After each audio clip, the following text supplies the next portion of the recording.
وہ جو خدا کا مذاق اڑا رہے تھے آج رو رہے ہیں، آنسو بہا رہے ہیں، آگ ان کے گھروں کو جلا رہی ہے۔ جو بڑے اپنے آپ کو طاقتور، بڑے شان والے سمجھتے تھے، بھاگ رہے ہیں۔ خدا کی خدائی کا مذاق اڑانے والوں کے لیے سبق ہے۔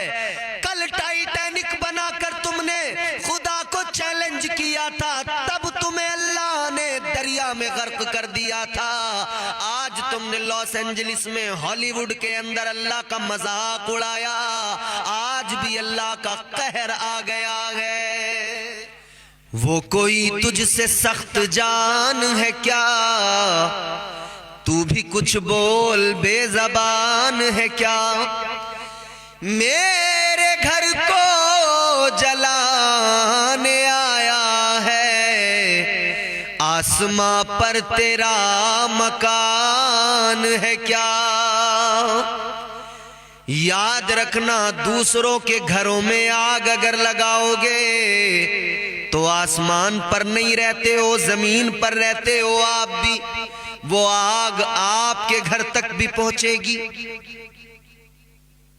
اپنے آپ کو اتنا طاقتور کبھی مت سمجھنا کہ فرعون سمجھ بیٹھو، قارون سمجھ بیٹھو، کیونکہ قارون، فرعون، نمرود اور شداد جیسے لوگ بھی جو اپنے آپ کو بہت طاقتور سمجھتے تھے، بڑا انہیں ناز تھا، زوم تھا، مگر اللہ تعالیٰ نے جب ان کی پکڑ فرمائی تو انہیں کوئی بچانے والا نہیں تھا۔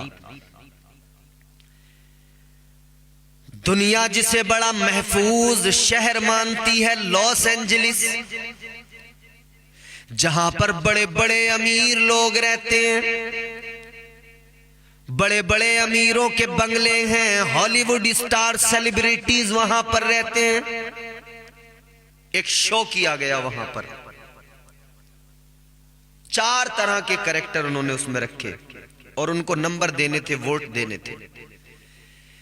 4 کریکٹر انہوں نے اس کے اندر رکھے۔ ایک کریکٹر انہوں نے گوڈ کا رکھا، یعنی خدا کا۔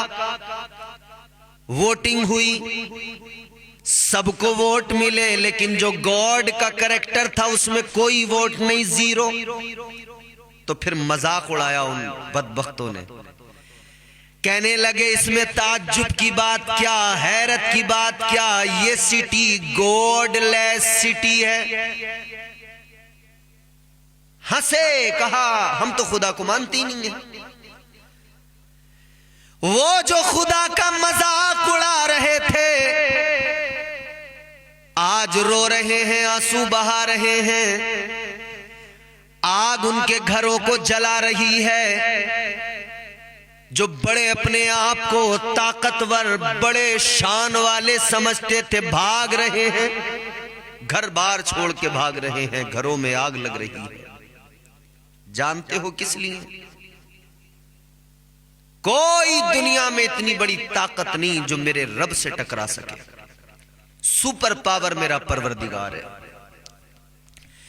اللہ تعالیٰ نے قرآن مجید میں سورہ رحمان میں فرمایا، یا معشر الجن والانس ان استطعتم ان تنفذوا من اقطار السماوات والارض فانفذوا لا تنفذون الا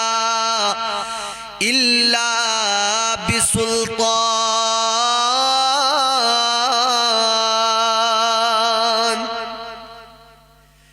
پروردگار عالم کا قرآن کہتا ہے جتنا چاہے تم زکندے مار لو، ساری دنیا کے انسانوں کو جمع کر لو، ساری دنیا کے جنات آ جائیں، ساری طاقتوں کو جمع کر لو، مگر یاد رکھنا جہاں جاؤ گے اللہ کی طاقت کا جلوہ دیکھو گے، رب کی قدرت کا نظارہ کرو گے۔ جو خدا کا مذاق بنا رہے تھے، جو خدا پر ہنس رہے تھے، آج زمانے میں وہ رو رہے ہیں، ان کے گھروں میں آگ لگی ہے، ان کا شہر جل رہا ہے، آج وہ آنسو بہا رہے ہیں۔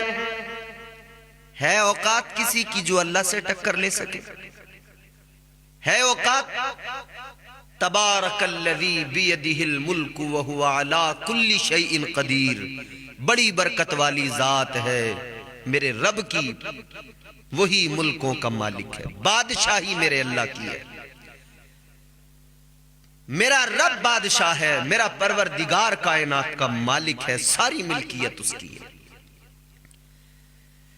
جب جب دنیا کے اندر خدا کی خدائی کا مذاق اڑایا گیا،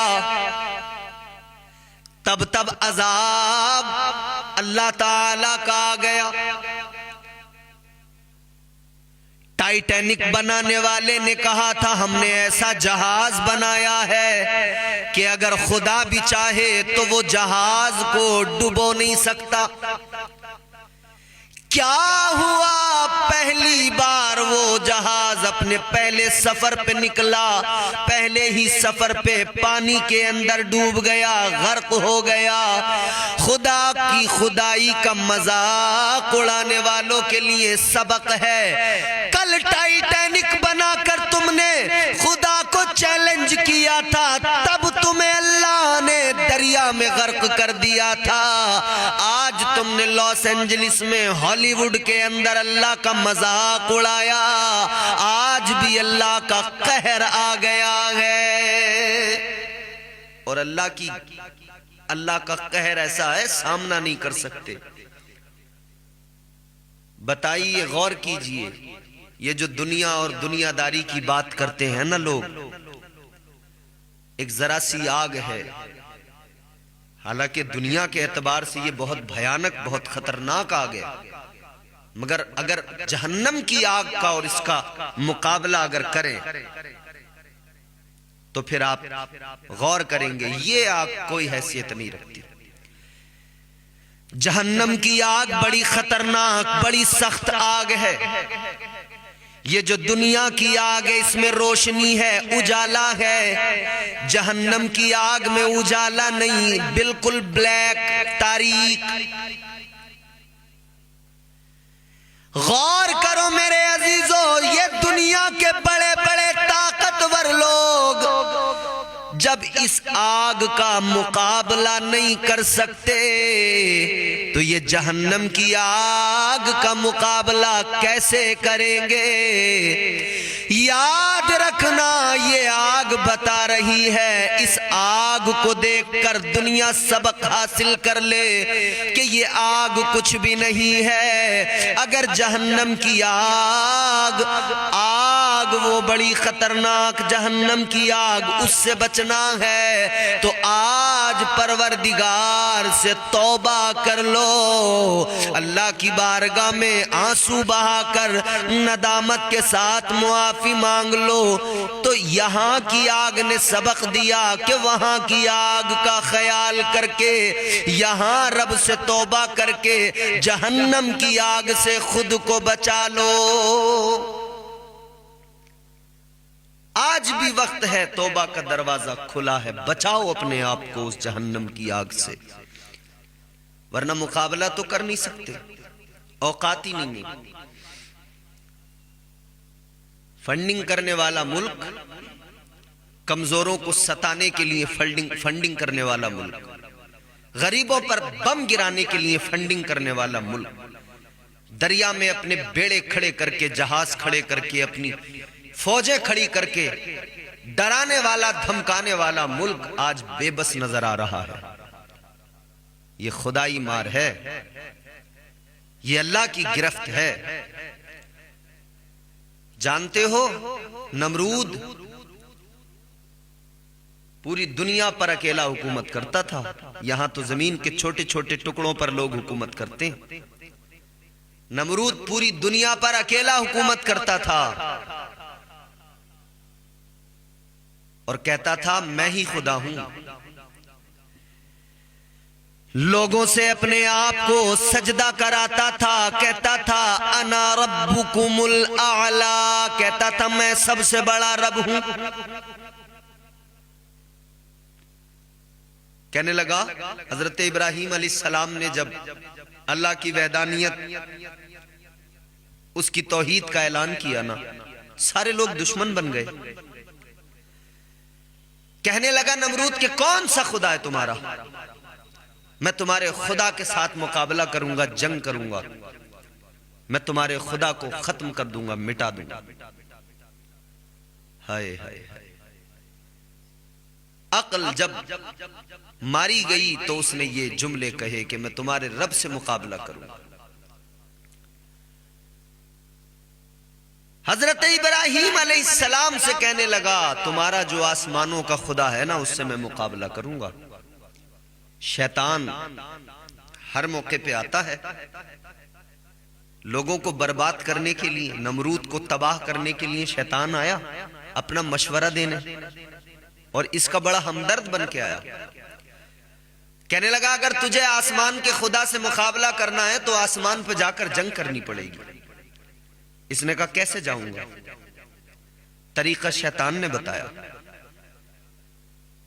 گدھ پالے گئے، 2 گدھ اس نے پالے، خوب کھلایا پلایا، وہ تگڑے تندرست جب ہو گئے، خوب بڑے ہو گئے، تو گدھ کی جو اڑان ہوتی ہے وہ بہت طاقت ہوتی ہے اس کے اندر۔ نمرود نے گدھ پالے، کہا اب ان گدھ کو میں نے پال تو لیا، یہ مجھے اوپر کیسے لے کے جائیں گے آسمانوں تک؟ شیطان نے مشورہ دیا کہ ایک ایسی چیز بناؤ کہ جس میں تم کھڑے ہو جاؤ، ان گدھوں کے اوپر اس کو باندھ دو، اور ان گدھوں کے سروں کے اوپر گوشت ٹانگ دو، انہیں پہلے ہفتہ بھر بھوکا رکھو، پھر جب بھوک انہیں زوروں کی لگی ہوگی ان کے سروں کے اوپر گوشت باندھ دو، یہ اس گوشت کو دیکھیں گے، اس کو پکڑنے کے چکر میں یہ اوپر کی طرف جائیں گے، اوپر کی طرف بڑھتے جائیں گے، پرواز کرتے جائیں گے۔ یہی کیا گیا، گدھوں کے سروں کے اوپر گوشت باندھا گیا،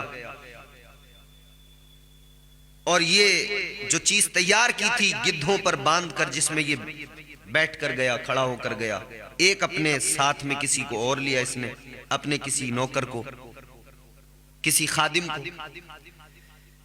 گوشت باندھ دیا گیا اوپر۔ گدھوں کو جب کھولا گیا انہوں نے گوشت کے چکر میں اوپر کو اڑنا شروع کیا، اڑتے گئے اڑتے گئے اڑتے گئے، پرواز بڑھتی گئی، بہت اونچائی پہ پہنچ گئے۔ نمرود اپنے خادم سے کہنے لگا جس کو ساتھ لایا تھا، کالا آپ بہت اونچائی پہ آ گئے، اب یہاں سے نشانہ لگاؤں گا، تیر چلاؤں گا، جو ابراہیم کا خدا ہے میں اس کو قتل کروں گا معاذ اللہ۔ خادم سے اس نے تیر لیا، ترکش سے تیر نکالا، نشانہ لگانے لگا۔ وہ خادم کہنے لگا بادشاہ تیرا دماغ خراب ہو گیا ہے، تو کس خدا سے مقابلہ کرے گا؟ کیا تجھے وہ نظر آ رہا ہے؟ کہا نہیں۔ کہا ابراہیم تو کہتے ہیں وہ جسم و جسمانیت سے پاک ہے، تو کیسے مقابلہ کرے گا؟ مگر یاد رکھنا خدا جب دین لیتا ہے تو عقلیں چھین لیتا ہے۔ اس نے اپنے خادم کو دھکا دے دیا، وہیں سے غصہ آ گیا اسے، اوپر سے وہیں سے دھکا دیا، نیچے گرا دیا، تیر اس نے چلا دیا ہوا میں، آسمان کی طرف تیر چلا۔ اللہ تعالیٰ نے بلبل سدرہ کو حکم دیا، بلبل سدرہ یہ آیا ہے اتنی بلندی تک، اونچائی تک، اور یہ تیر چلا رہا ہے، لہٰذا ایسا کرو اس کا یہ جو وہم ہے نا کہ یہ خدا کو قتل کر دے گا، اب اس کا برا وقت شروع ہونے والا ہے، اس کے اس وہم کو اور بڑھا دیا جائے۔ جاؤ ایک مچھلی لے کر جاؤ، یہ جو تیر چلائے وہ مچھلی کے پیٹ میں آ کر لگے گا، اور مچھلی کا خون اس تیر پہ لگ کر واپس نیچے جائے گا، تو یہ اس خون کو دیکھ کر خوش ہو جائے گا۔ ایسا ہی ہوا، اس نے تیر چلایا، بلبل سدرہ نے مچھلی، وہ جو تیر اس کا تھا وہ مچھلی لے کر آ گئے جنت سے، مچھلی کے پیٹ میں وہ تیر لگا، مچھلی کا خون تیر پہ لگا، واپس تیر اس کے پاس آیا، اب اس نے تیر پہ خون لگا دیکھا، بڑا خوش ہوا، کہنے لگا میں نے ابراہیم کے خدا کو قتل کر دیا معاذ اللہ۔ اب وہ گوشت نیچے آنے کے لیے، اب اس نے کہا نیچے جانا چاہیے، تو جو گوشت اوپر بندھا تھا وہ نیچے باندھ دیا۔ اب گدوں نے دیکھا نیچے ہے گوشت، تو یہ نیچے کی طرف آنے لگے، لینڈنگ کا پروسیس ہو گیا۔ گدھ نیچے کو آنے لگے، زمین کی طرف آنے لگے، گدھ زمین پر آ گئے، یہ زمین پر آ گیا، اتر گیا۔ اس نے سب کو وہ تیر دکھایا، کہنے لگا یہ دیکھو یہ خون ہے ابراہیم کے خدا کا، کہتا ہے میں نے اس آسمانوں کے خدا کو قتل کر دیا معاذ اللہ۔ یہ بڑی خوشیاں منا رہا تھا، بڑا جشن منا رہا تھا، مگر جب اللہ کا عذاب آیا پروردگار عالم نے اس کے لیے کوئی فوج نہیں بھیجی، کیا کیا؟ اللہ نے مچھروں کو بھیج دیا۔ بلکہ اس نے حضرت ابراہیم علیہ السلام سے کہا تھا کہ تم اپنے رب سے کہو۔ حضرت ابراہیم علیہ السلام سے جب اس نے کہا تھا نا میں نے تمہارے رب کو قتل کر دیا، آپ نے فرمایا تیری مت ماری گئی ہے، میرا اللہ جسم و جسمانیت سے پاک ہے، میرے رب کو تو مٹا نہیں سکتا، ختم نہیں کر سکتا۔ اس نے کہا اگر تمہیں لگتا ہے ابراہیم تمہارا خدا باقی ہے تو چلو میں اپنی فوج اکٹھا کر رہا ہوں، جمع کر رہا ہوں، تم اپنے اللہ سے کہو، تم اپنے رب سے کہو وہ اپنی فوج بلائے۔ اس نے اپنی ساری فوج کو ایک میدان میں جمع کر لیا، کہنے لگا ابراہیم اپنے رب سے کہو وہ اپنی فوج بھیجے، ورنہ پھر سمجھ لو۔ حضرت ابراہیم علیہ السلام نے اللہ کی بارگاہ میں ہاتھ اٹھائے، عرض کیا مولا اے پروردگار اس کی آوارگی حد تجاوز کو پہنچ گئی، یا اللہ اب اس کا علاج فرما دے۔ اللہ نے کون سی فوج بھیجی؟ اللہ تعالیٰ نے فرشتوں کا لشکر نہیں بھیجا، جنات کو نہیں بھیجا، اللہ نے مچھروں کو بھیج دیا۔ مچھر آئے اس کی فوج پر ٹوٹ پڑے، اللہ اکبر، ساری فوج کو مچھروں نے اس طرح سے کر دیا، مچھر آ کے جہاں بیٹھتے تھے نا اندر کو ان کے ڈنگ گھستے جاتے تھے اور وہ کھاتے جاتے تھے، سوراخ ہو گئے جسم کے اندر، مر گیا سارا، اس کی جتنی فوج تھی سب مر گئی۔ ایک مچھر لنگڑا نمرود کے ناک کے راستے سے دماغ میں پہنچ گیا، دماغ میں پہنچ کر دماغ کو کھانے لگا، یہ بڑا بے چین تڑپ جاتا تھا درد سے۔ جو لوگ اس کے آگے سجدے کیا کرتے تھے وقت نے انگڑائی لی، اللہ نے اس کے انجام کو اسے پہنچایا۔ ایک حکیم نے کہا سر پہ جوتے مارو تب آرام ملے گا، تو جو اس کے آگے سر جھکاتے تھے اب وہی اس کے سر پہ جوتے مارنے لگے۔ یاد رہے کوئی طاقت پہ نہ اترائے، اللہ تعالیٰ جب چاہتا ہے جس پہ چاہتا ہے اسی پہ جوتے پڑوا دیتا ہے۔ نمرود کے نوکر ہی اس کے سر پہ جوتے مارنے لگے، جوتے مارتے تھے اسے سکون ملتا تھا۔ اللہ تعالیٰ نے ایک مچھر سے اس کا خاتمہ کر دیا، چہرہ کمر کابر سے کالا کرا دیا، جگنوں سے تو نے مولا اجالا کرا دیا۔ جب بھی حفاظتوں پہ کرم آ گیا تیرا، مکڑی سے غار سور میں جالا کرا دیا۔ تو یاد رکھنا پروردگار بڑی طاقت والا، پروردگار اصل بادشاہ۔ قرآن کہتا ہے قُلِ اللَّهُمَّ مَالِكَ الْمُلْكِ تُؤْتِي الْمُلْكَ مَن تَشَاءُ وَتَنزِعُ الْمُلْكَ مِمَّن تَشَاءُ وَتُعِزُّ مَن تَشَاءُ وَتُذِلُّ مَن تَشَاءُ۔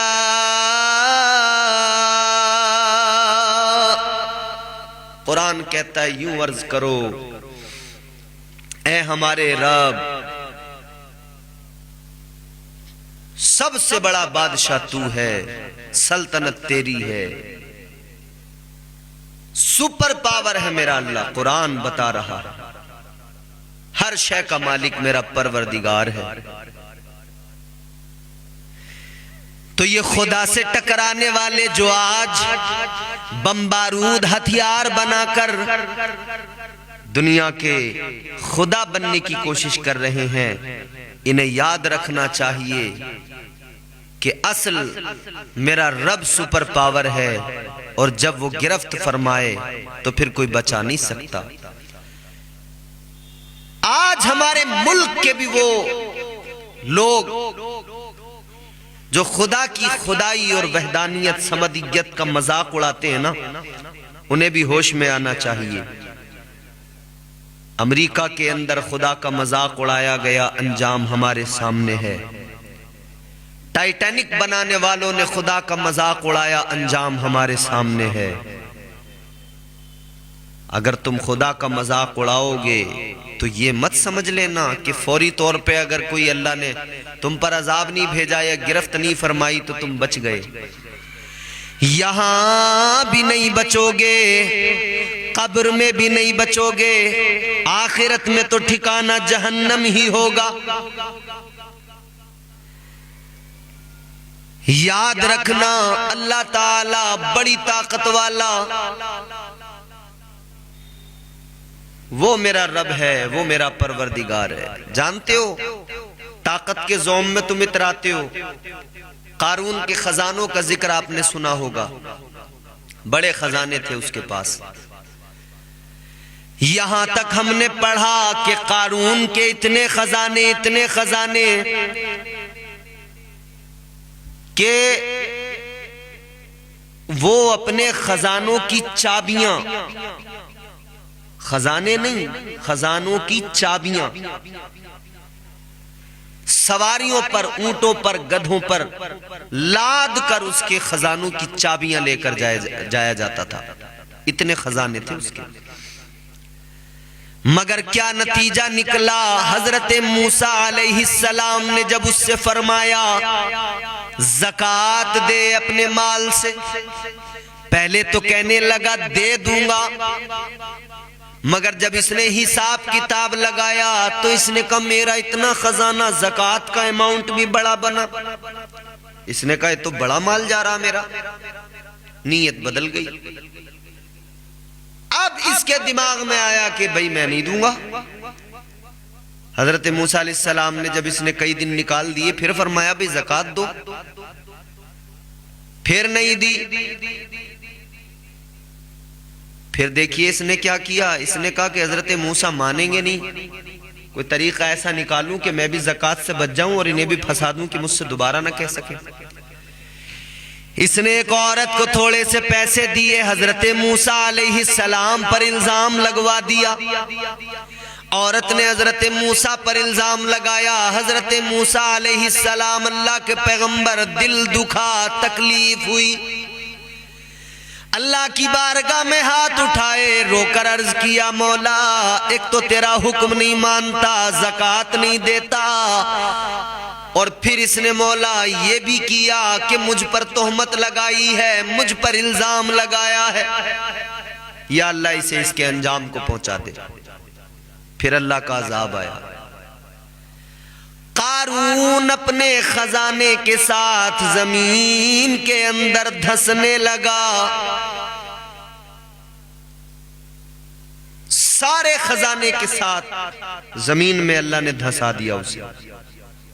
دھیرے دھیرے دھیرے دھیرے زمین میں دھس گیا، اس کا خزانہ، اس کا گھر محل سب دھس گیا، اور فرمایا گیا کہ وہ قیامت تک اسی طرح زمین میں اندر کی طرف دھستا جا رہا ہے، دھستا جا رہا ہے۔ اپنے خزانوں پہ نہ اتراؤ، یاد رہے ایک دن موت ضرور آئے گی، مرنا ضرور ہے۔ تم دنیا کے سب سے امیر ترین آدمی کیوں نہ بن جاؤ، مگر مرنا ضرور ہے۔ آپ کتنی پراپرٹی خرید سکتے ہیں دنیا میں؟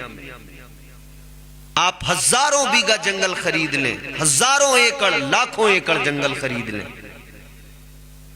میاں آپ کتنی زمینوں کے مالک بن جائیں، کتنی کے بن سکتے ہیں، لیکن یاد رکھنا جب موت آئے گی تو آپ کے حصے میں کتنی آئے گی؟ فقط 2 گز زمین آئے گی جس میں دفنایا جائے گا۔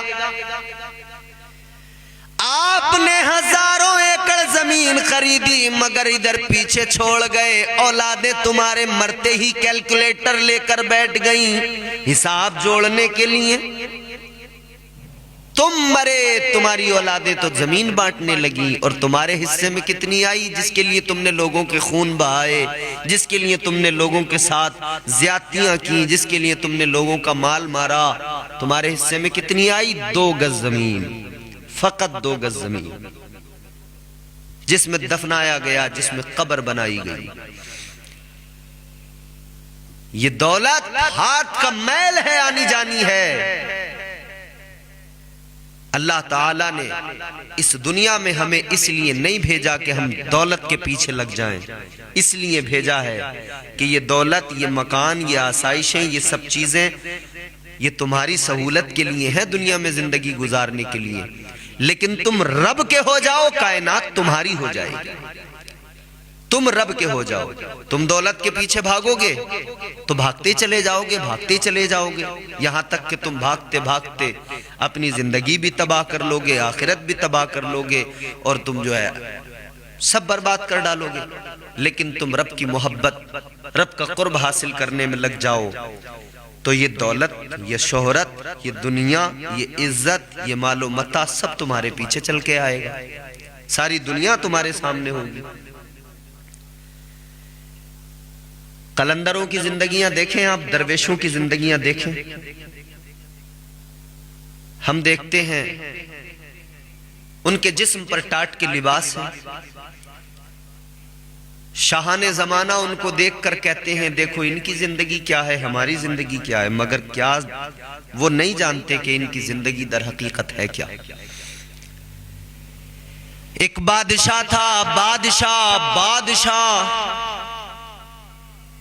بادشاہ کا محل بڑا خوبصورت عالی شان، نوکر چاکر سب۔ بادشاہ جس بستر پہ سوتا تھا بڑا نرم و گداز بستر تھا،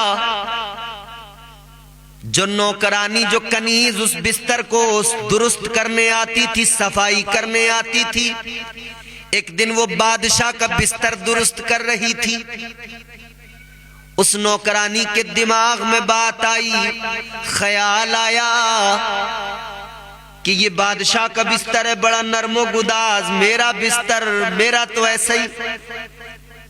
تو سوچتی ہے کہ چلو ابھی بادشاہ بھی نہیں ہے، کوئی بھی نہیں ہے، ذرا اس پر لیٹ کر دیکھوں تو صحیح میں بھی کہ کیسا اس پہ آرام ملتا ہے، لیٹ کر تو دیکھوں کیسی نیند آتی ہے، کیسا سکون ملتا ہے۔ نوکرانی نے سوچا ابھی تو کوئی نہیں ہے، ذرا بار لیٹ کے دیکھ لیتی ہوں۔ نوکرانی لیٹ گئی، لیٹی تو آنکھ لگ گئی، نیند لگ گئی۔ نوکرانی کی آنکھ لگ گئی، اس کنیز کی آنکھ لگ گئی، نیند آ گئی۔ جب آنکھ کھلی تو دیکھا اسے گرفتار کیا گیا تھا۔ کہا تیری اتنی جرت، تو بادشاہ کے بستر پہ سوئی ہے؟ سزا دی گئی، کوڑے لگائے گئے، سزا دے دی گئی، کوڑے مارے جا رہے تھے۔ بادشاہ نے پوچھا، بادشاہ ہاں یہ ہنسنے لگی، جب اس کو مارا جاتا ہے، سزا دی جا رہی ہے، ہنس رہی ہے۔ بادشاہ نے کہا یہ بتا، سزا جب کسی کو دی جاتی ہے، مارا جاتا ہے تو وہ روتا ہے، تو ہنس کیوں رہی ہے؟ کہنے لگی ہنسی اس لیے آ رہی ہے بادشاہ، میں آپ کے بستر پہ ذرا سی دیر کیا سو گئی، مجھے اتنی مار پڑ رہی ہے، اور آپ تو اس بستر پر ہمیشہ سو رہے ہو، سوچتی ہوں آپ کو کتنی مار پڑے گی، آپ کا کیا ہوگا۔ اتنا سنا بادشاہ کے دل پہ بات لگ گئی، دل پہ لگی بات، خیر کچھ نہیں۔ بادشاہ اپنے دربار میں بیٹھے ہوئے، دربار کے اندر کیا دیکھا کہ ایک فقیر آیا، ایک قلندر آیا۔ قلندر نے دربار کو دیکھا، دیکھ کر قلندر نے کہا کہ بھئی یہ مسافر خانہ کس کا ہے؟ اتنا سنا نا بادشاہ کو غصہ آیا، کہا میرا اتنا عالی شان محل یہ مسافر خانہ بتا رہا ہے، اس کو یہ مسافر خانہ نظر آ رہا ہے۔ بادشاہ کہنے لگا اے درویش، اے فقیر، یہ عالی شان محل، یہ میرا خوبصورت دربار تجھے مسافر خانہ نظر آتا ہے؟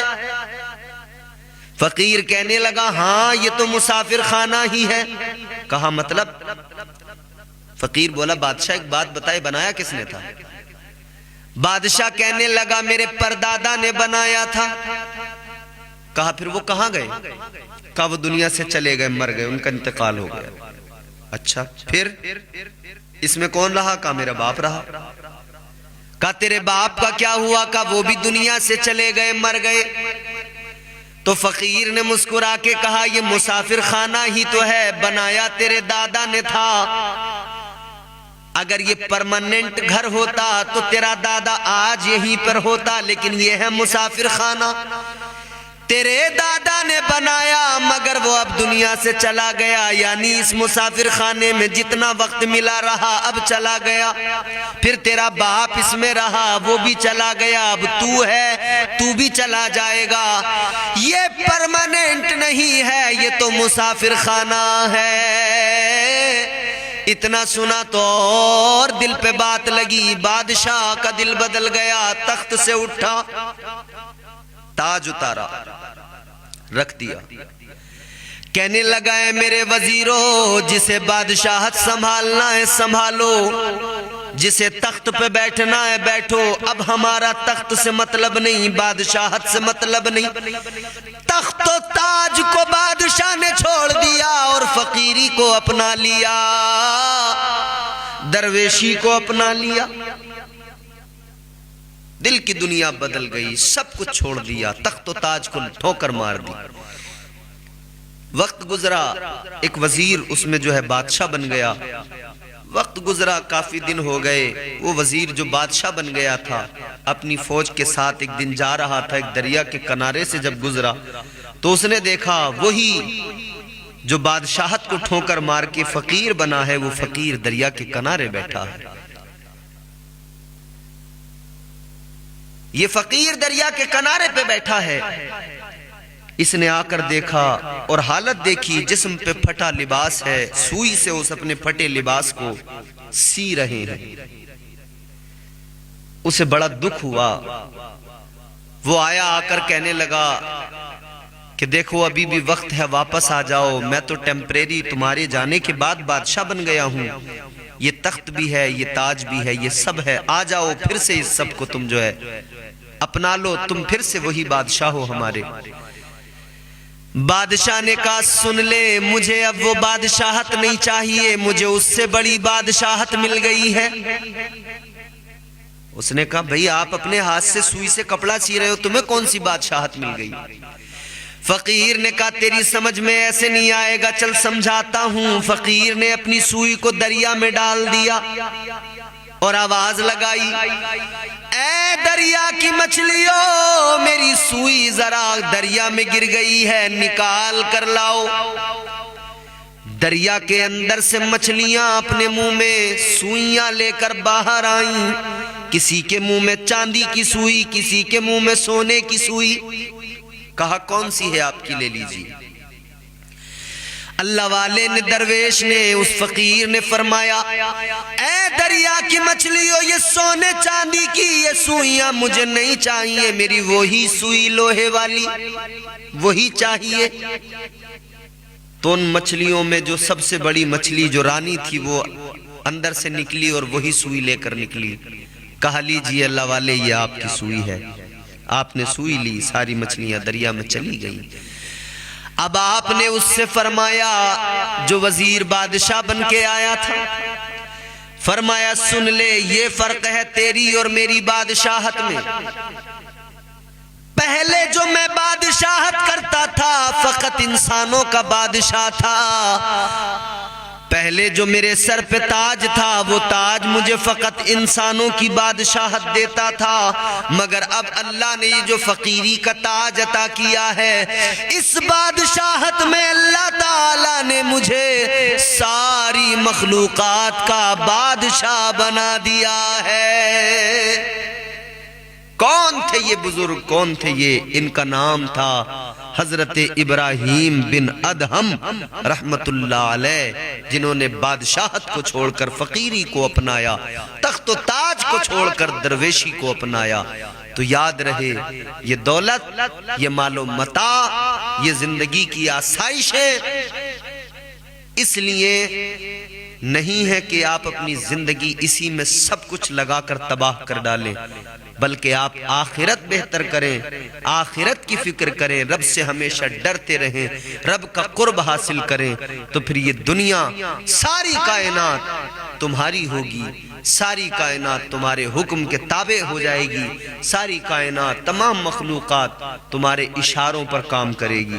اللہ تمہیں وہ طاقت دے گا، وہ پاور دے گا. تو دولت پہ مت اتراؤ، طاقت پہ مت اتراؤ، گھمنڈ نہ کرو، زوم نہ کرو اپنی طاقت کا. یہ جو خدا کی خدائی کا مذاق اڑانے والے لوگ ہیں، جان لیں، اچھی طرح جان لیں، غرور برباد کر دیتا ہے. تو کسی اور سے نہ ہارے گا، تو کسی اور سے نہ ہارے گا، تجھ کو تیرا غرور مارے گا. اخلاق کی دولت سے کبھی دور نہ ہونا، کونین بھی مل جائے تو مغرور نہ ہونا. اور یہ بھی یاد رہے، آدمی کو کیسا ہونا چاہیے؟ غمزدوں کے واسطے غمخوار ہونا چاہیے، زندگی جینے کا ایک معیار ہونا چاہیے. مال و دولت، شان و شوکت پاس چاہے کچھ نہ ہو، آدمی کو صاحب کردار ہونا چاہیے.